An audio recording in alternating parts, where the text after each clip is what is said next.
Oh mon Seigneur, moi je traverserai, j'irai, là où tu iras, je serai.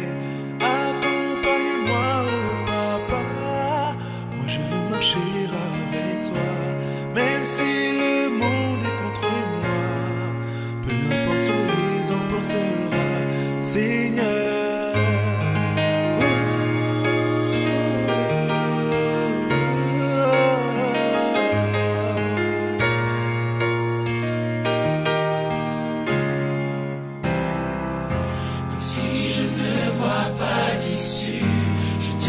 Confiance, mon Jésus, la tempête sera vaincue.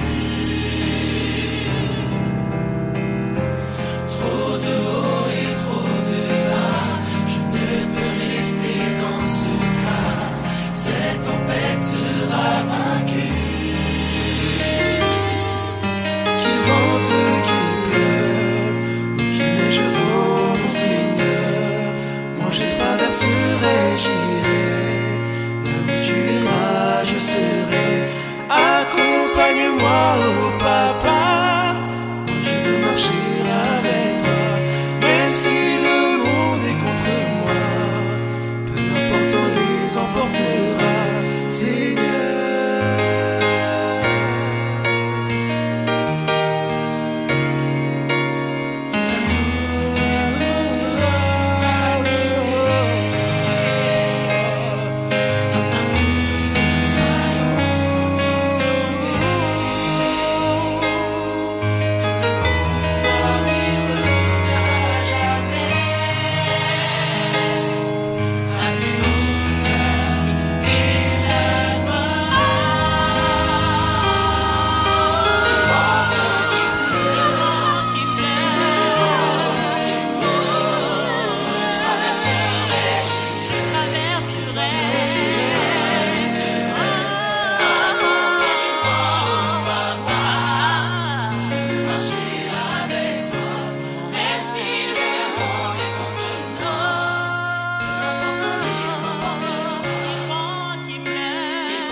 Maintenant, le soleil qui quitte l'extrémité, on avait dit que l'extrémité qu'il quitte, c'est un peuple.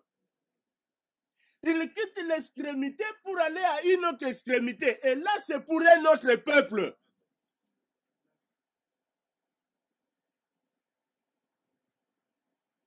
Amen. Or, le peuple, là où le soleil s'est levé, parce qu'il se lève à l'Orient, le peuple là où le soleil s'est levé, c'est Israël. Dieu était avec Israël. Quand le soleil s'est manifesté, il s'est manifesté pour un peuple. Et ce peuple, c'est Israël. Or, quand on parle de la manifestation du soleil, on veut simplement parler de la lumière qui prend un corps. Amen. Le soleil, c'est la lumière. La lumière du premier jour qui prend un corps. Parce que quand Dieu avait créé, dans la création, j'ai l'impression que c'est dur. Super. C'est ça notre langage. Quand Dieu a créé, frère, à la création, la Bible dit, on va lire Genèse.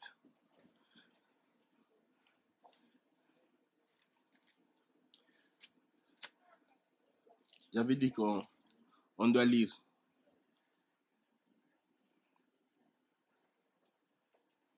Regardez, Genèse chapitre 1.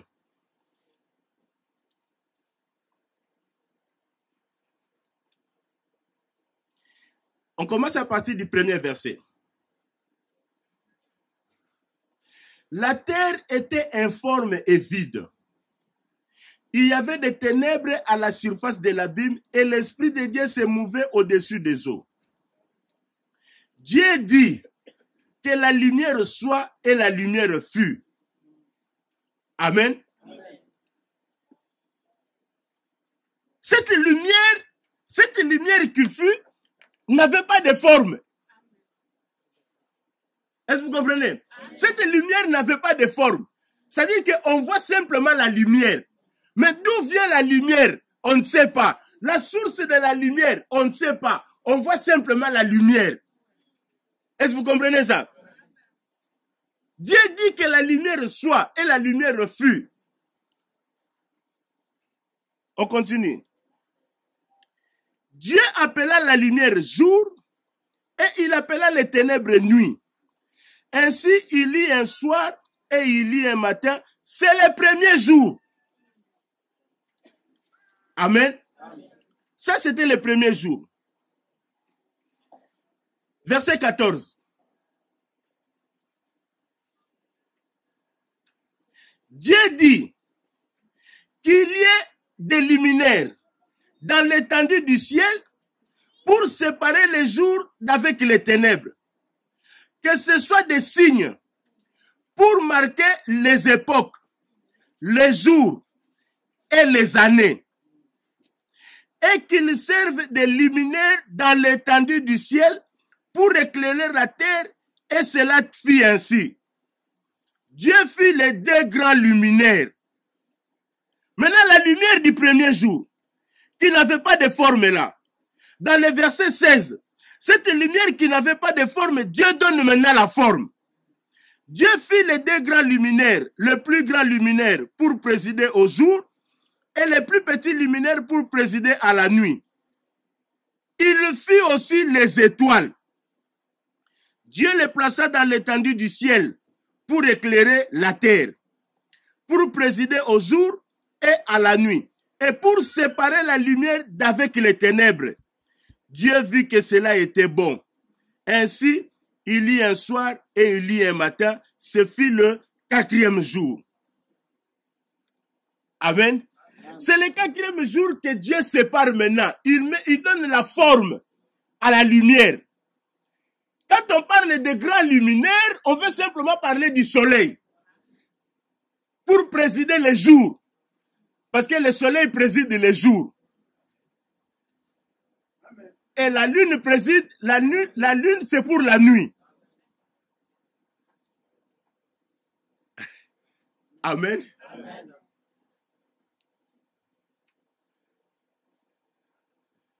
Ça c'est l'intelligence de Dieu. Amen. Amen. Ça c'est la haute sagesse de Dieu. Frère, moi on aimerait écouter des paroles qui nous donnent la connaissance comme ça, qui nous fait grandir, que d'aller écouter, allez recevez. Depuis qu'ils ont commencé à recevoir jusqu'à aujourd'hui, ils continuent toujours à recevoir.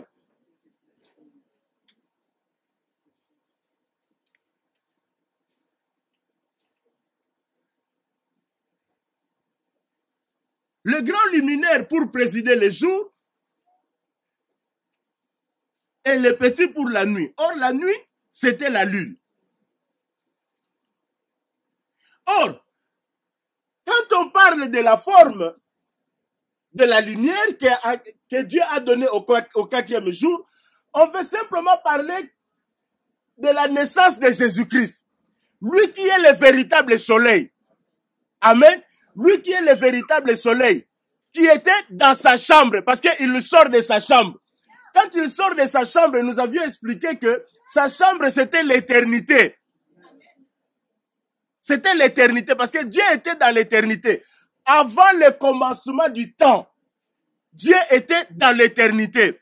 Or, dans l'éternité où il était, Dieu avait déjà un plan de salut. Amen. Amen. En d'autres termes, je vais dire ceci.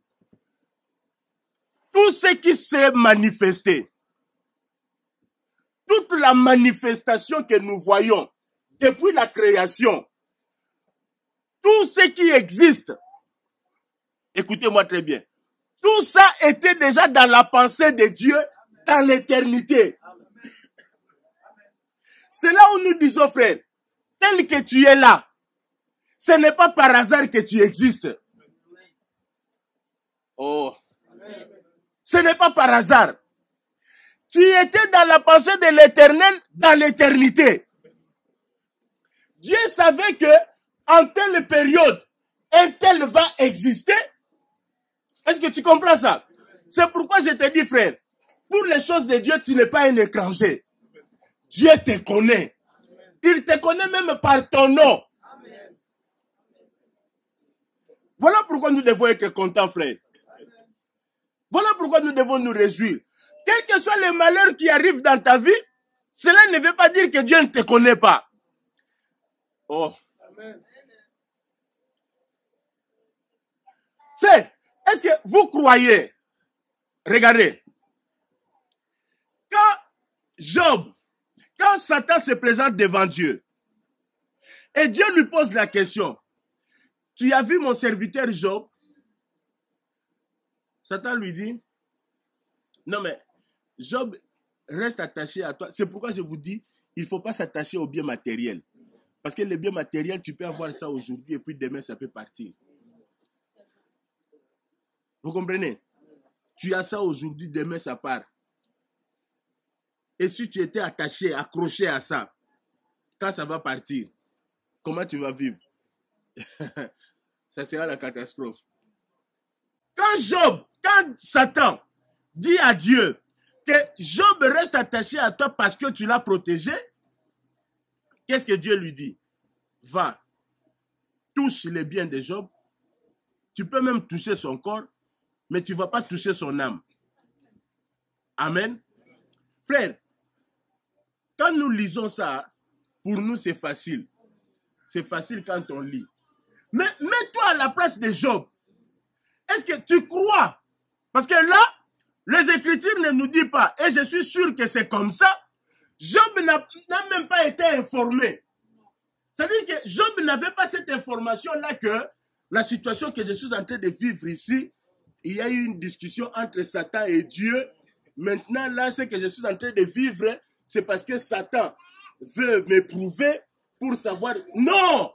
Job n'était pas au courant de tout ça. Est-ce que vous comprenez ce que je veux dire? Il n'était pas au courant de tout ça. Mais il y a eu une discussion entre Satan et Dieu. Et Job, ce qu'il était en train de vivre, c'était simplement la conséquence de ce qui s'est passé entre Satan et Dieu. Mais lui, il n'était pas informé. C'est pour te dire que tu n'as pas besoin de connaître la source même de tes souffrances.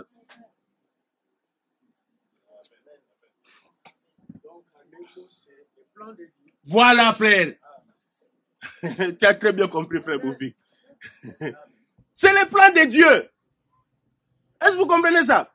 Toi, un enfant de Dieu, moi aujourd'hui, un enfant de Dieu aujourd'hui qui cherche la source de ses souffrances, c'est que tu n'es pas à Dieu.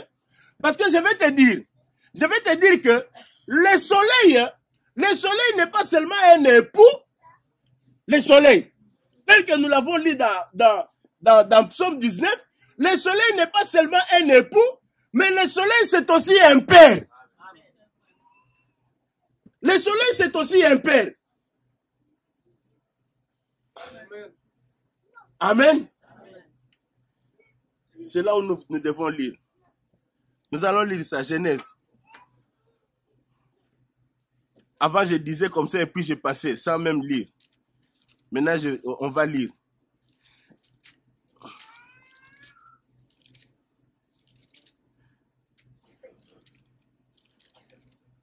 Genèse, chapitre 37. Genèse 37.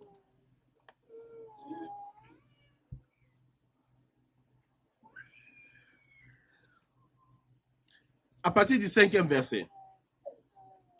Joseph fit un songe et il le raconta à ses frères qui les haïrent encore davantage. Il leur dit, écoutez donc ce songe que j'ai eu. Nous étions alliés des gerbes au milieu des champs. Et voici, ma gerbe se leva et se tint debout. Et vos gerbes l'entourèrent et se prosternèrent devant elle. Ses frères lui dirent, est-ce que tu régneras sur nous? Est-ce que tu nous gouverneras? Et ils les haïrent encore davantage à cause de ses songes et à cause de ses paroles. Il lut encore un autre songe. Et il le raconta à ses frères. Lui aussi. Il lui dit, j'ai eu encore un songe. Et voici le soleil, la lune et 11 étoiles se prosternaient devant moi. Il le raconta à son père et à ses frères. Son père le réprimanda et lui dit, que signifie ce songe que tu as eu? Il pose la question et il répond lui-même. Écoutez la réponse. Faut-il que nous venions, moi, c'est-à-dire moi, le Père, le soleil, ta mère, la lune, et tes frères, les étoiles, nous prosterner nous prosterner en terre devant toi. Amen. C'est-à-dire que le soleil, Jacob interprète pour dire que le soleil, c'est lui le Père. C'est là où nous vous disons que le soleil n'est pas seulement l'époux, mais c'est aussi un père. Mais, ce qui est étonnant, frère, Joseph raconte le songe. Il raconte son songe pour la première fois. Ses frères les haïrent. C'est ici où les faux prédicateurs profitent de ça pour vous parler de la discrétion. Oh non, frère. Tu vois, quand tu as des projets, il faut la discrétion. C'est très important, là. Frère, écoutez. Écoutez-moi très bien, frère. Écoutez-moi très bien. Église, écoutez-moi très bien. Je vous demande d'ouvrir grandement vos oreilles. Si un plan vient de Dieu, amen. Est-ce que vous entendez ce que je dis? Si quelque chose vient de Dieu, discrétion ou pas discrétion, ça s'accomplira. Personne ne s'opposera, frère. Personne. Qui tu es, toi? Qui tu es devant Dieu? Qui tu es pour combattre Dieu? Oh non, frère, il a eu un songe, Dieu va l'élever. Maintenant, il faut le combattre. Toi, tu es qui? Tu es qui? Dis-moi, tu es qui? Pour combattre Dieu, tu es qui? Malgré la haine de ses frères. C'est là où les faux prédicateurs vous induisent à l'erreur. Écoute, c'est que j'ai déjà entendu ça. On vous dit ça, c'est pour que vous puissiez faire attention. Le prédicateur dit, tu vois, si Joseph avait gardé secret ses songes, ses frères n'allaient pas les vendre. On l'a vendu, c'est par manque de discrétion. Mais pasteur, tu oublies que vendre Joseph, c'était dans le plan de Dieu. Parce que pour qu'il soit élevé, il fallait qu'il passe par là. C'est là où je te dis, frère, il n'y a pas d'élévation sans humiliation. Il n'y a pas de bénédiction sans souffrance. Il n'y en a pas, frère. Il n'y a pas de bénédiction. Même notre Seigneur Jésus-Christ, lui le grand modèle, lui qui est notre exemple, avant qu'il soit élevé pour connaître la gloire, Philippiens dit qu'il est passé par les souffrances. Il a connu ce qu'on appelle la souffrance, notre Seigneur. Il est passé par là pour qu'il soit élevé. L'humilité précède la gloire, non? Mais il faut faire attention. L'humilité n'est pas l'humiliation. Amen. L'humilité n'est pas l'humiliation. Dieu nous demande d'être humble. Ça, c'est nous. C'est nous qui faisons cet effort d'être humble, de vivre dans l'humilité. En tant qu'enfants de Dieu, nous devons vivre ça, faire cet effort. Est-ce que vous comprenez? Amen. Il y a des choses qui demandent notre effort. Oh non, que Dieu puisse mettre... Non, marche dans l'humilité. Tu as les capacités. Dieu t'a donné ça. Oh. Mais quand tu es orgueilleux, il ne faut pas dire que non, frère, Dieu aide. Non. Mais parce que l'orgueil, écoute, frère, tu ne peux pas me dire que tu es orgueilleux inconscient. Hein? C'est comme les gens qui parlent de la sorcellerie inconsciente. Frère, La sorcellerie inconsciente, écoutez-moi très bien, la sorcellerie inconsciente n'existe pas. Amen. Ça n'existe pas, frère. Ou tu es conscient, ou tu n'es pas conscient. Un point, un trait. Ceux qui disent que la sorcellerie inconsciente, en réalité, ils sont sorciers. Et ils reconnaissent qu'ils sont sorciers. Maintenant, pour se cacher, frère, ça peut être inconscient. Non, ce n'est pas inconscient. Ce n'est pas inconscient. C'est comme un magicien. Un magicien va dire que je suis magicien inconscient. Ou tu es magicien ou tu n'es pas magicien. Parce qu'il n'y a que ces deux possibilités. Ou tu es dans ça, ou tu es dans ça. Il n'y a pas de juste milieu. Il n'y en a pas. Voilà. Tiède. Ça n'existe pas. Ou tu es sorcier ou tu n'es pas. La sorcellerie existe. Le monde spirituel qu'on ne voit pas. Dans ce monde-là, dans la chair comme ça, dans la chair, tu peux avoir 5 ans. Mais dans le monde spirituel, tu peux avoir 30 ans. Amen. Il y a même un frère. Lui, il a été ensorcelé dans le ventre de sa mère. Il a été ensorcelé dans le ventre de sa mère. Mais dans son témoignage, il nous dit, frère, j'étais dans le ventre de ma mère. Mais quand je sortais, j'étais conscient. C'est-à-dire qu'un bébé dans le ventre, mais dans le monde spirituel, ce n'est plus un bébé. Voilà pourquoi tu peux avoir quelqu'un dans le monde de la sorcellerie, comme ça. Il a un enfant, mais dans ce monde-là, il a 3 enfants. Comment tu peux me dire, comment tu peux être inconscient avec 3 enfants? Quand si tu me dis que quand on te donne la sorcellerie, tu n'es pas au courant, là je peux comprendre. On te donne, mais dès que tu commences à sortir, frère Jean-Claude, dès que tu commences à sortir, inconscient ça veut dire quoi? Oui, même le mot, il y a même une contradiction dans le mot, frère. Partons déjà à partir du mot. Inconscient ça veut dire quoi? Inconscient, ça veut dire que tu es ignorant, tu ne connais rien, tu ne sais pas. C'est ça, c'est l'ignorance, tu ne sais pas.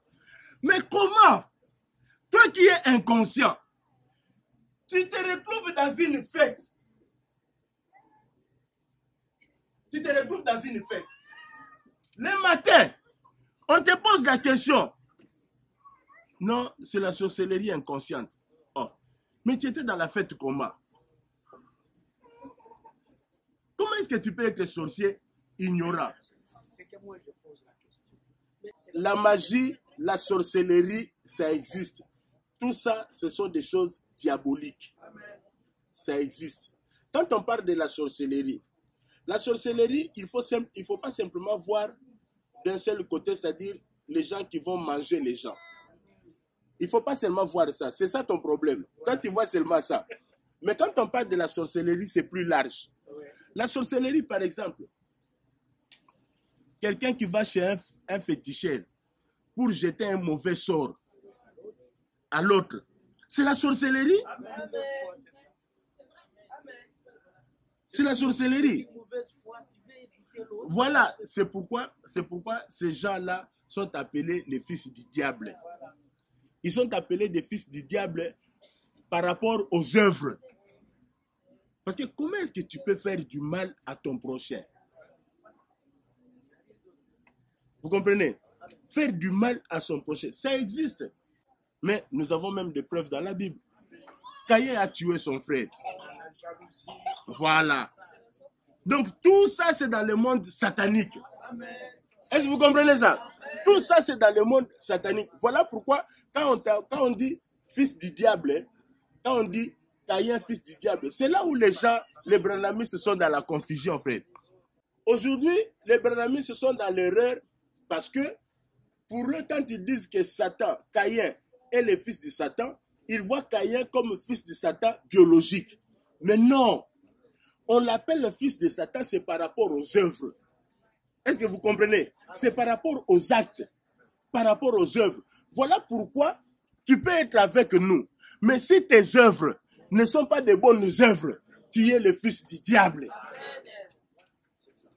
Est-ce que vous comprenez? Si les œuvres ne sont pas justes, tu es le fils du diable. Même si tu es là, même si tu es avec nous, frère. Est-ce que vous comprenez? Alors, je rentre maintenant à ce que je disais. Je disais que, en tant qu'enfant de Dieu, tout ce qui arrive dans ta vie, c'est le plan de Dieu. Il n'y a rien de hasard. Même si tu passes des moments de souffrance, est-ce que l'Église entend ce que je dis? Mais il y a une précision importante. Une précision importante parce que je dis que le soleil, ce n'est pas seulement l'époux, le soleil, c'est aussi le père. Amen. Donc, comme le soleil, c'est le père, maman, c'est la lune, les enfants, les étoiles. Maintenant, si toi tu passes des moments difficiles, frère, ne t'inquiète pas, à condition que tu sois réellement une étoile.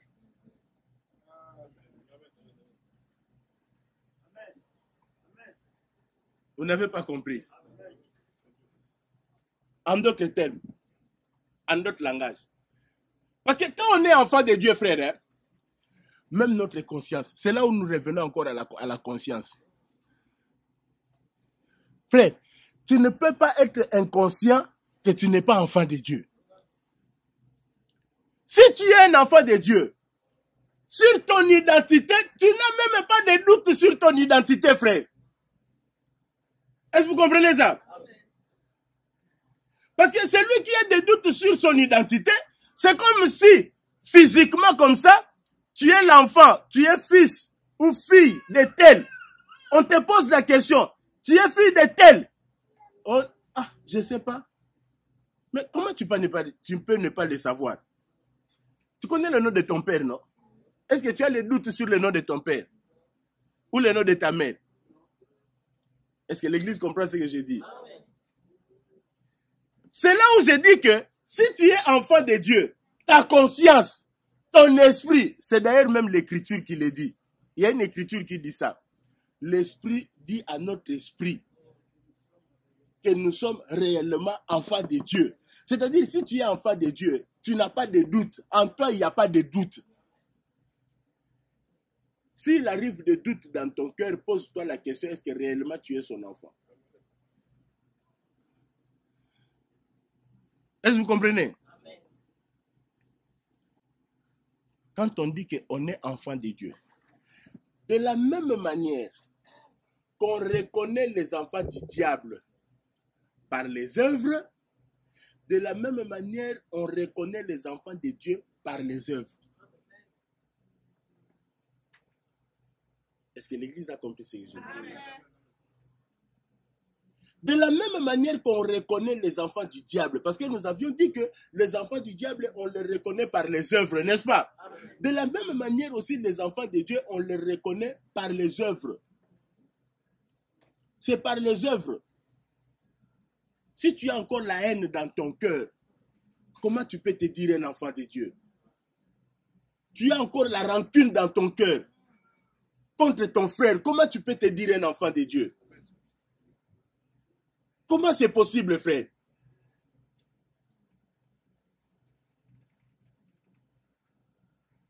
Tu ne supportes pas tes frères. Comment tu peux te dire un enfant de Dieu?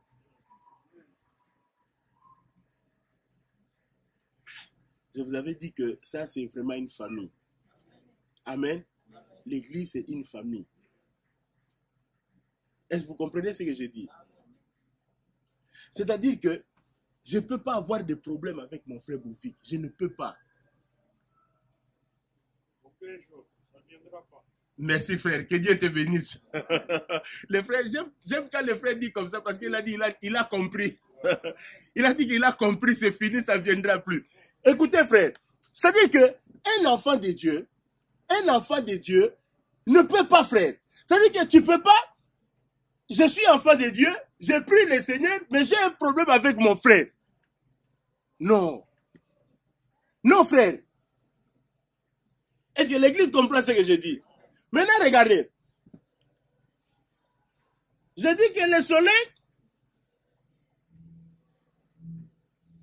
le soleil, c'est le Père. Amen. Maintenant, les étoiles, ce sont les fils. Et la question que je me pose, maintenant, quand les autres, la lune, le soleil et les étoiles s'agenouillent devant Joseph, maintenant, Joseph, toi, tu es qui? Parce que le soleil s'agenouille devant toi.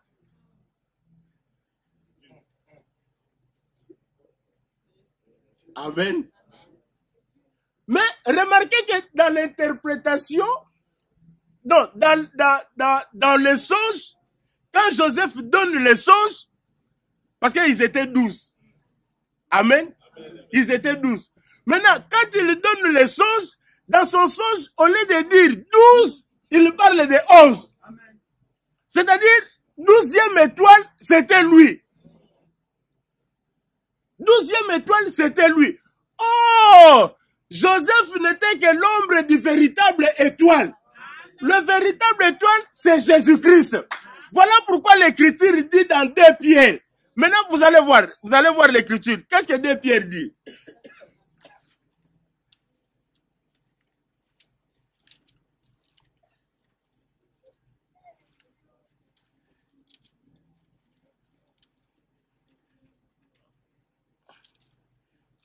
Dans des vidéos, on parlait sans donner de versets. Là, maintenant, il faut qu'on donne des versets.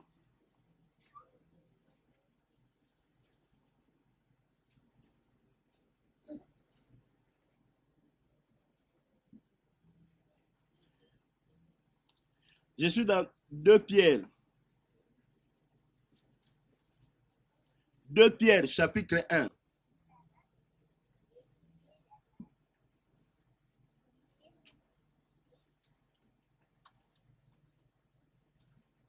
À partir du verset 16.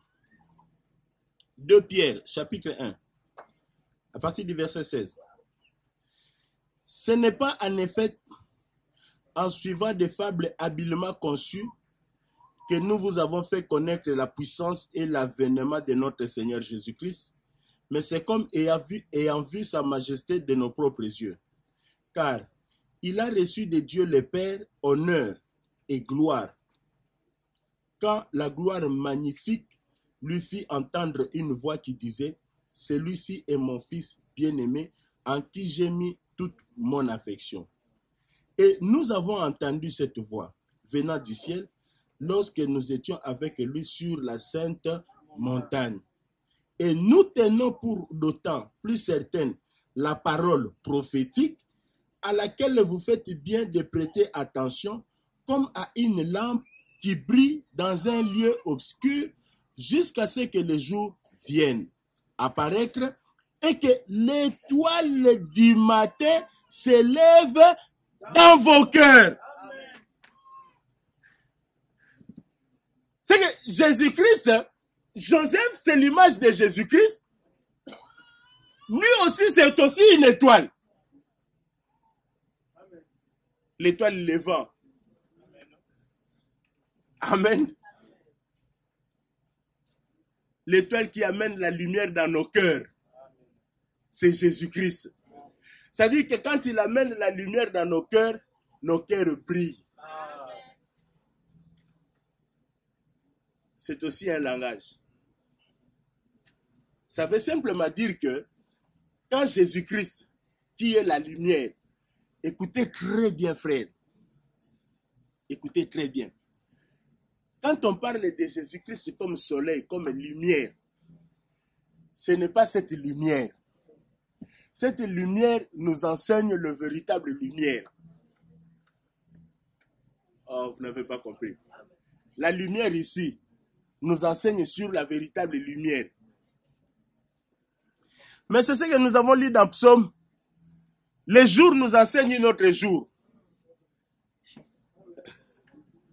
Amen. C'est-à-dire que cette lumière nous enseigne sur une autre lumière. Or, la lumière que cette lumière nous enseigne, Il nous parle simplement de Jésus-Christ. Jésus-Christ, lui qui est la véritable lumière, quand il vient, il brille dans nos cœurs. Quand il brille dans nos cœurs, j'étais en train de dire que ce n'est pas cette lumière, parce que la lumière qu'on est en train de parler, ce n'est pas autre chose que la parole. Amen. Non, ce n'est pas la croyance. La croyance, c'est croire à cette parole. Voilà. La croyance, c'est croire à cette parole. C'est quand tu crois à cette parole que la lumière vient. C'est là où on parle de la lumière qui vient dans ton cœur. Est-ce que vous comprenez? La lumière qui vient dans ton cœur parce que... Oh. Mais c'est ce que l'Écriture nous dit. Regardez. Au commencement était... La parole était avec Dieu. Et cette parole était Dieu. Non, vous avez loupé quelque chose. Vous avez loupé quelque chose. Jean chapitre 1. Jean chapitre 1. Jean chapitre 1.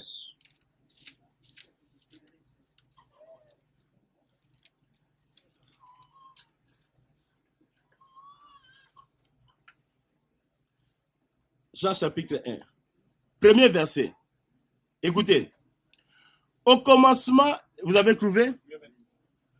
Au commencement était la parole. Et la parole était avec Dieu. Et la parole était...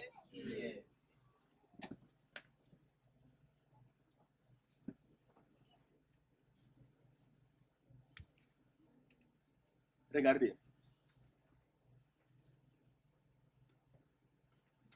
Parole égale Dieu.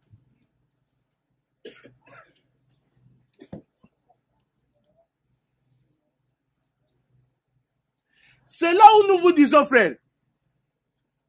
On va continuer. Je suis toujours dans la lumière. C'est là où nous vous disons. Écoutez-moi très bien, frère. Si tu cherches Dieu, si tu veux voir Dieu, si tu cherches Dieu, tu veux voir Dieu, ne va pas dans la prière. Amen, amen. Amen.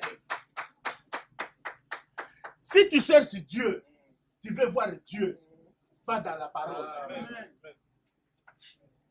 C'est là où j'ai dit, la prière, c'est pour ceux qui ont vu Dieu. Amen. Nous qui avons vu Dieu, nous allons entrer dans le programme de prière.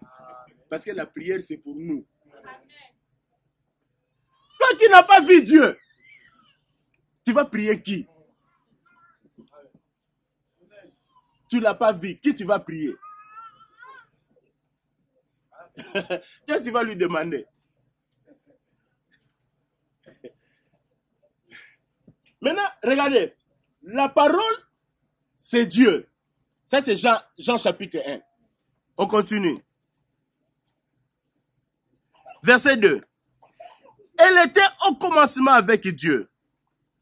Toutes choses ont été faites par elle, et rien de ce qui a été fait n'a été fait sans elle. Maintenant, écoutez verset 4. En elle, c'est-à-dire dans cette parole, était la vie, et la vie était la lumière des hommes. C'est-à-dire que la lumière, c'est la parole.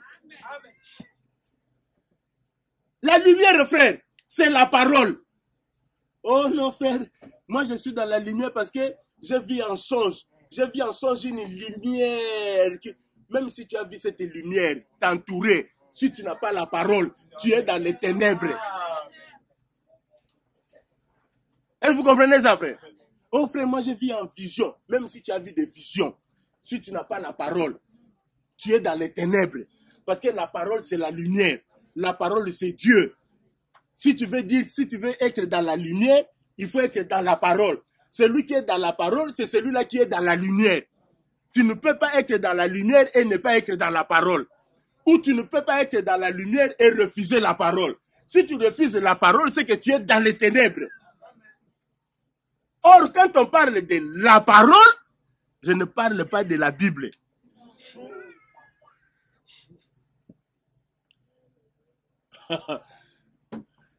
Ah, Seigneur. Frère,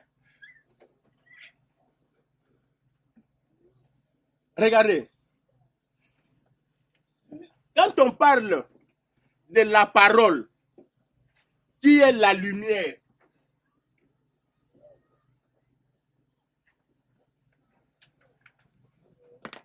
quand on parle de la parole qui amène la lumière, ce n'est pas la Bible. Quand on dit que la parole, c'est Dieu, la parole, c'est la lumière, c'est là où Esaïe nous donne l'explication pour comprendre de quelle parole s'agit-il. Esaïe nous dit ceci: à la loi et au témoignage. Si on ne parle pas ainsi, il n'y aura pas de la lumière. C'est-à-dire, pour qu'il y ait la lumière, il faut qu'il y ait la loi et le témoignage. C'est-à-dire, le témoignage, je vous avais déjà expliqué ça, non? Le témoignage, quand on parle de témoignage, ce n'est pas ton témoignage. Ah. Je sais une église là où on dit aux gens, on cite ces versets et puis on leur dit, frère, il faut témoigner. Donc il faut passer ici pour témoigner, pour que la lumière de Dieu puisse continuer à briller. Frère, c'est faux. Quand on parle du témoignage, le témoignage, on parle du témoignage de la loi. On ne parle pas de ton témoignage. À la loi et au témoignage. Or, le témoignage, c'est Esaïe 8. Hein? On lit, on lit. On va lire ça.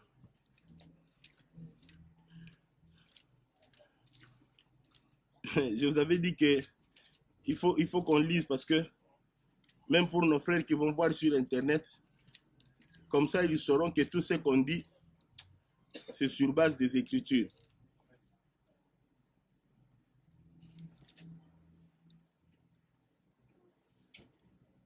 Ésaïe chapitre 8.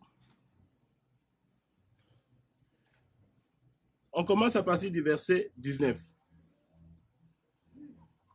Si l'on vous dit, consultez ceux qui évoquent les morts et ceux qui prédisent l'avenir, qui poussent des sifflements et des soupirs, pour ceux qui vont faire la consultation prophétique.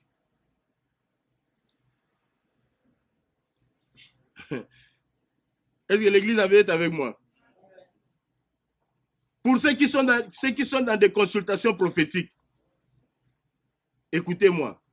Si l'on vous dit, consultez ceux qui évoquent les morts et ceux qui prédisent l'avenir, qui poussent des sifflements et des soupirs, répondez, un peuple ne consultera-t-il pas son Dieu? S'adressera-t-il aux morts en faveur des vivants? À la loi et au témoignage. Si l'on ne parle pas ainsi, il n'y aura point l'aurore pour le peuple. Il sera errant dans les pays, accablé et affamé. Et quand il aura faim, il s'irritera, maudira son roi et son Dieu, et tournera les yeux en haut. Puis il regardera vers la terre, et voici, il n'y aura que détresse, obscurité et de sombres angoisses. Il sera repoussé dans d'épaisses ténèbres. Ça sont les conséquences de là où on ne parle pas de la loi, à la loi et au témoignage. Amen. Ça veut dire que le peuple sera errant. Les gens vont errer. Pourquoi? Parce qu'on ne parle pas ainsi. Pour qu'il y ait la lumière. Parce que l'aurore, c'est la lumière. Vous êtes d'accord, non? Or, pour qu'il y ait la lumière, il faut parler à la loi et au témoignage. Or, à la loi et au témoignage, nous vous avions dit que le témoignage, ce n'est pas ton témoignage, c'est le témoignage de la loi. Or, le témoignage de la loi, c'est Jésus-Christ. C'est Jésus-Christ le témoignage de la loi. Seigneur. Bon, je vais expliquer ça dans un autre langage. J'explique ça dans un autre langage. On dit que à la loi et au témoignage, Jésus-Christ, c'est le témoignage de la loi. Amen. Ça veut dire quoi? Ça veut dire que la loi, si la loi doit témoigner, si la loi doit parler, la loi ne doit parler que de Jésus-Christ. Est-ce que vous avez compris? La loi ne doit parler que de Jésus-Christ. Maintenant, c'est ça même le travail d'un prédicateur. Le prédicateur doit nous faire sortir Jésus-Christ dans la loi, dans les prophètes et dans les psaumes. C'est-à-dire, quand on lit les psaumes, on doit voir Jésus-Christ. Les psaumes doivent témoigner de Jésus-Christ. Quand on lit la loi de Moïse, c'est ce que Jésus dit à ses disciples, non? Luc 24, le dernier verset. Le dernier verset avant de conclure. Luc 24.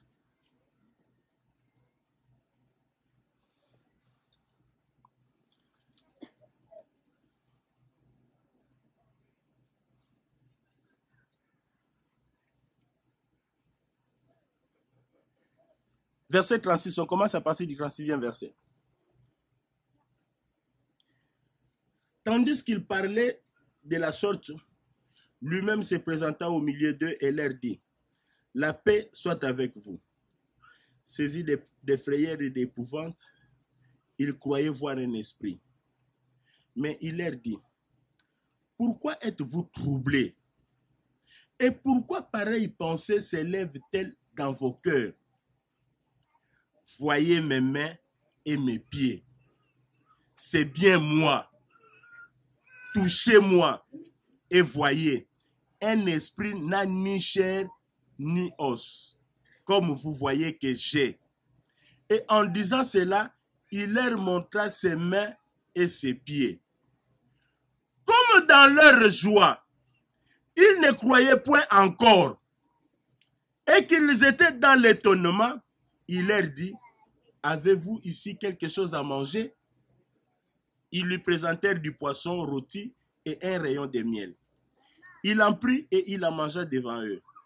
Puis il leur dit, écoutez là, c'est là ce que je vous disais lorsque j'étais encore avec vous, qu'il fallait que s'accomplisse tout ce qui est écrit de moi dans la loi de Moïse, dans les prophètes et dans les psaumes. Alors, il leur ouvrit l'esprit afin qu'ils comprissent les Écritures. C'est que tu peux lire les Écritures sans les comprendre.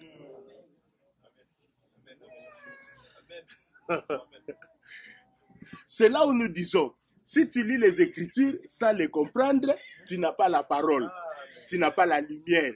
Celui qui a la lumière, c'est celui qui comprend les Écritures. Celui qui a la lumière, c'est celui qui comprend les Écritures. Est-ce que vous comprenez? Que Dieu nous fasse grâce. Oh mon Seigneur, moi je traverserai, j'irai. Là où tu iras, je serai. Accompagne-moi, oh papa. Moi je veux marcher avec toi. Même si le monde est contre moi, peu importe où les emportera, Seigneur.